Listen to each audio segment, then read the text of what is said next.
पढ़ेंगे आगे। गोहाना दौरे पर गए हरियाणा जेल पर्यटन सहकारिता मंत्री अरविंद शर्मा ने बीजेपी के नेता से बात की है। प्रधानमंत्री नरेंद्र मोदी से बात की। 11 साल पूरे होने को लेकर गोहाना में कार्यकर्ताओं के साथ बैठक की है।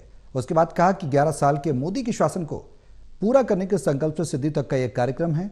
जो भी संकल्प पत्र में वादे हैं उसे पूरा किया।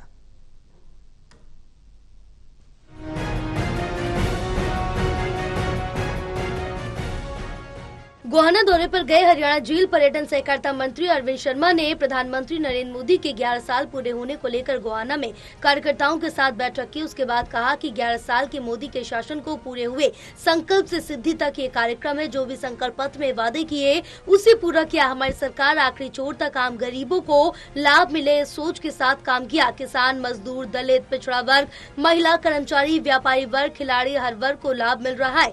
किसान सम्मान निधि यहाँ तो हरियाणा सरकार ने 24 फसलों को एमएसपी पर खरीद रही है। किसानों का एक एक दाना खरीद रहे हैं। बता दें कि 2014 के बाद तेजी से बदलाव हुआ। भारत की तस्वीर बदली है। ऑपरेशन सिंदूर के बाद ये स्पष्ट हो गया। पाकिस्तान ने जो घिनौना काम किया, 22 अप्रैल को 69 लोगों को आतंकियों ने मारा। उसको लेकर हमारी सेनाओं ने पाकिस्तान में 9 आतंकी ठिकानों को नष्ट करने का काम किया। पीएम मोदी ने बिहार में कहा था कि आतंक और आतंकियों को कुचलने का समय आ गया। हार्डकोर आतंकियों को मारने का काम हमारी सेनाओं ने प्रधानमंत्री नरेंद्र मोदी के नेतृत्व में किया।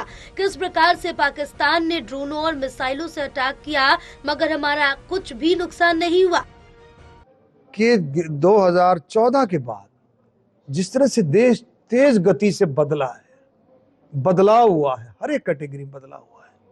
और इस बदलते भारत की जो तस्वीर अब जो ऑपरेशन सिंदूर के बाद देखने को मिली, लोगों को ये निश्चित हो गया, लोगों को ये 100% हो गया कि यस, अब मेरा भारत बदलता भारत नहीं, अब मेरा भारत विकसित भारत की तरफ तेजी से कदम बढ़ रहा है। इसमें पहलगांव में कितना घिनौना काम पहलगांव में 22 अप्रैल को पाकिस्तान ने कराया, कितना घिनौना काम। उसका बदला नहीं कहूँगा मैं, लेकिन माननीय प्रधानमंत्री मोदी जी ने बिहार में एक स्टेटमेंट दी थी कि अब समय आ गया।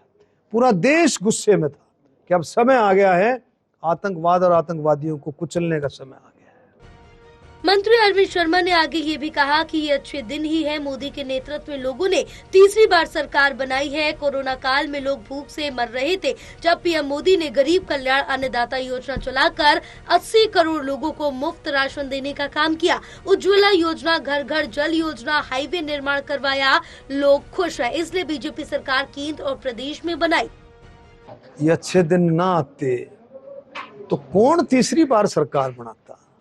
2014 में पहली बार सरकार बनी, 2019 में दूसरी बार सरकार बनी, 2024 में दूसरी बार सरकार बनी। कोरोना की महामारी आई, पूरा विश्व त्राही त्राही कर रहा था। माननीय प्रधानमंत्री मोदी जी ने 1 मिनट में समझ करके गरीब कल्याण अन्नदाता योजना की जो शुरुआत की, क्या बात कर, 80 करोड़ लोगों को उस योजना से जोड़ा। वहीं राहुल गांधी के सीज फायर पर सरेंडर करने पर मंत्री अरविंद शर्मा ने कहा कि ये कोई युद्ध नहीं था, ये आतंक और आतंकवादियों के खिलाफ कार्रवाई थी। ये देश और जनता समझी। सेना के सम्मान में तिरंगा यात्रा में भाग लिया। राहुल गांधी के हरियाणा कांग्रेसी नेता के साथ बैठक पर क्या कांग्रेस के हालात ठीक होने के सवाल पर बोले कि ये इनकी पार्टी का काम है, मगर आज तक ये अपने विपक्ष का नेता नहीं चुन पाए। प्रतिपक्ष नेता सरकार के कई कामों के सरकार के साथ मीटिंग में हिस्सा लेता है। देखिए, मैं फिर कह रहा हूँ, ये युद्ध नहीं था, ये युद्ध नहीं था, ये आतंकवाद और आतंकवादियों के खिलाफ कार्रवाई थी। ऐसे हार्डकोर आतंकवादियों को जो छुपे हुए थे उनके खिलाफ कार्रवाई थी और उनको मिट्टी में मिलाने का काम 9 ठिकानों पर जो टारगेट किया। ये युद्ध नहीं था, फिर मैं कह रहा हूँ। और देश जो है, कभी मोदी जी के नेतृत्व में जो बात ये कर रहे हैं ना, ये देश को समझें, देश की जनता को समझें। आज 140 करोड़ का देश हाथों में झंडे लेकर के किस तरह से बाहर निकला है। वो कोई पार्टी का प्रोग्राम नहीं था, वो पार्टी का प्रोग्राम नहीं था, कोई भारतीय जनता पार्टी, वो देश का प्रोग्राम, देश के नागरिकों का प्रोग्राम था। देश के नागरिकों ने किसानों, इसको सैनिकों का सम्मान किया। सैनिकों का सम्मान में, सैनिकों की जांबाजी के लिए, सैनिकों की बहादुरी के लिए तिरंगा यात्रा निकाली। बहरहाल गोहाना दौरे पर गए हरियाणा जेल पर्यटन सहकारिता मंत्री अरविंद शर्मा ने प्रधानमंत्री नरेंद्र मोदी की 11 साल पूरे होने को लेकर गोहाना में कार्यकर्ताओं के साथ बैठक की। टोटल टीवी के लिए सुनील जुंदल की रिपोर्ट।